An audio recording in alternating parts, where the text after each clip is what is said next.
la Bible n'a jamais été écrite en anglais. La Bible, c'est le langage de Dieu. Bible, ceux qui ont comprendre dans la antique, dans la classe, dans la na yo, yeba yango ke okopesa likufa, okopesa bomoité. Parce que les Écritures tuent, mais l'Esprit vivifie. Mon colombo Christ a joué ça, juif, ou bandimela qui est boy. Alors, ceux qui bino mettre malobananga en pratique, vous garder malobananga, alors vous connaîtrez la vérité et la vérité vous affranchira. Bah, juif, mais biso le tigala vous n'allez jamais esclave à quelqu'un. La vérité vous affranchira comment? Abibiso tozalaka les enfants illégitimités. Notre père c'est Dieu et Abraham. Pourquoi ne comprenez-vous pas mon langage? Et dans Jean chapitre 8 sur pourquoi ne comprenez-vous pas mon langage? Le problème c'est que le Seigneur a donné un enseignement et pas à juif. Oh, comment les disciples mais saisir penser à Christ était. Comprendre le langage à Christ était. C'est ça le problème. Le problème c'est que l'élo n'a qu'à s'accorder du Christ. Tu vas la Bible avec le dictionnaire à côté. Kolasunga. Donc, tout le monde a une bonne nouvelle.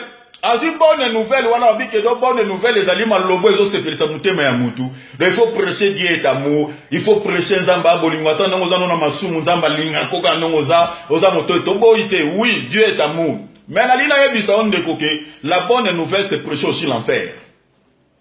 La bonne nouvelle, c'est aussi prêcher le jugement dernier. Prêcher le châtiment de Dieu, où il faut s'abattre sur ce monde, c'est aussi une bonne nouvelle.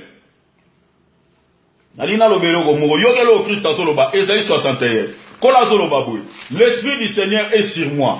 On appelle ça explication claire. L'Esprit du Seigneur, l'Éternel est sur moi. Il m'a oint pour apporter la bonne nouvelle aux malheureux. Il a recevoir une onction. Esaïe a prophétisé sur la vie du Seigneur Jésus-Christ. Alors il m'a oint pour apporter la bonne nouvelle aux malheureux. Dans Esaïe chapitre 61, verset 1er. La Bible dit, l'Esprit du Seigneur, l'Éternel est sur moi, car l'Éternel m'a oint pour porter de bonnes nouvelles aux malheureux. Écriture, ils ont parlé sur la bonne nouvelle, que ma Pési Christ est une onction pour apporter sangomalamu na ba malheureux, na batu ya pasi. Ceux qui ont comprendre le passage oyo na maïla bomoto, on peut ça une mauvaise interprétation. Déjà la Bible dit ceci.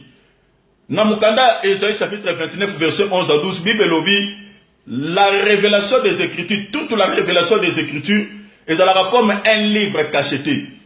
Bakope ça ngona mutu oyo ayebi kotanga alobi je ne l'ai puis. Bapesi yango na mutu oyo ayebi kotanga te balobi tanga alobi je ne sais pas lire. C'est ça la révélation de la parole de Dieu, c'est ça la Bible. Donc au tanga na ba classe otangi université bapesi yo maloba na Nzambe oyo. Oko kabimisa pensa Christ te soki ye moko kolo a expliquer te makambo ya koma. Voilà pourquoi monita Nzamba komaka. Et c'est un captif ou un esprit en Nzambe pour déchiffrer les Écritures de Dieu après ses explications là-bas.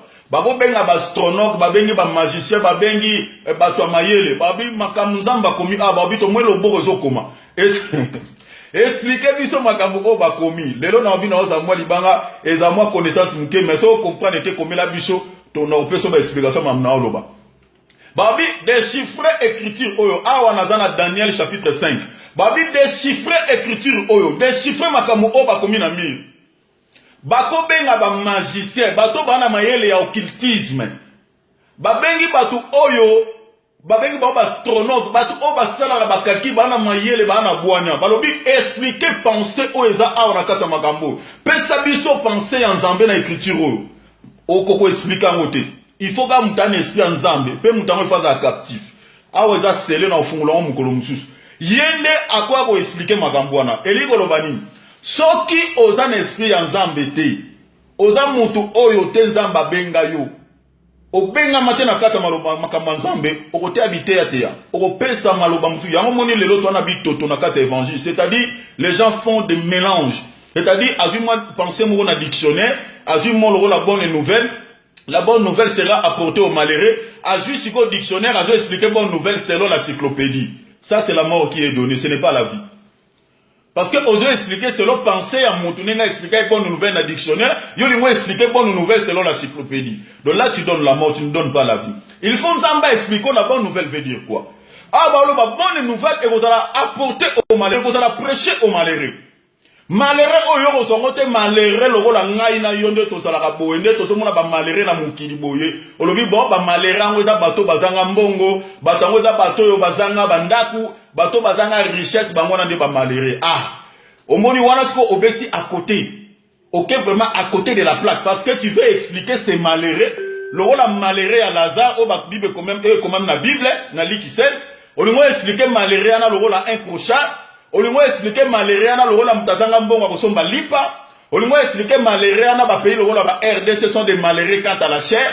Alors au lieu expliquer malheureux à Isaïe 61 comme c'est malheureux. Là tu tapes à côté. Malheureux oyo, et dans même riche, o azana mbongo ana bozui. Mais le rôle à recevoir sa malamouté. Le rôle à recevoir Christ dans sa vie n'a été comme Seigneur et Sauveur, c'est un malheureux. Malheureux, oh, ils ont même une richesse boyée. Mais selon Zambé, c'est un malheureux. Pourquoi? Parce que ça m'a dit comme il était. Parce que va annoncer la bonne nouvelle. Un malheureux, selon ces passages, ils ont moutou aza sans Christ. Moutou oyo aza ayamba yesu te lokola kolope mobix na vie na c'est cette personne-là qui est malheureux. Au moins, place Tosoke. Donc, elle a malheureux à quand à la chair boété. Il y a un moment la Bible que le baga s'interprète par elle-même. Donc, c'est celui-là qui est malheureux. Il y a un besoin à sa maman. À cause de la riche quant à la chair, à cause de la nuance, mais tant que Ayamba Yesu lokola mokolpe mobix na bomo ina été, comme il n'a pas le salut, c'est un malheureux. Parce qu'il va passer toute son éternité en enfer. Voilà pourquoi la Bible dit dans le livre de 1 Jean chapitre 5, quelque part, la Bible dit, le verset 12, Bible dit que celui qui a le Fils de Dieu a la vie. Et celui qui n'a pas le Fils de Dieu n'a pas la vie. Donc celui qui a le Fils, cette personne-là n'est pas malheureux. À cause de la nez physiquement, Boazan est logoté. Mais puisqu'il a la vie, il a reçu le Seigneur Jésus-Christ dans sa vie comme Seigneur et Sauveur. À cause d'un pauvre quant à la chair, mais c'est une personne heureuse. Devant Dieu n'est pas un malheureux. C'est une personne heureuse. Parce qu'il y a Christ comme Seigneur et Sauveur. Mais au coton dans la bosue, au ton na banda, au ton na compte na banque, tant que oyamba yesu te sangomalama bo compte na likolo et comme la yote, oyoka yangote, yeba que tu es un malheureux. Voilà où nous allons qui moi introduction que nous avons fondé sur la bonne nouvelle. Tout le monde peut sa pensée, tout le monde expliquer la pensée de Dieu selon la parole de Dieu. Donc on dit que la Bible ne s'interprète pas en français ou mettre un dictionnaire à côté, soit tout dans la classe mingi. Donc on dit que yango nzamba sunga. Lui on a que le aussi baba tumsu tena lo benon mingi Yesu. Parce que toi on a battu belé, soit azoté en français. Donc azozo vraiment maïla université, azozo sentiment awa aromo mathématique, il y a classe. Ah, comment expliquer histoire? Oh, il y a école dans la classe, quoi, comment on peut savoir la pensée ensemble? Ça, c'est une abomination. Et cette prédication ne donne pas la vie, c'est la mort. On doit communiquer une fois.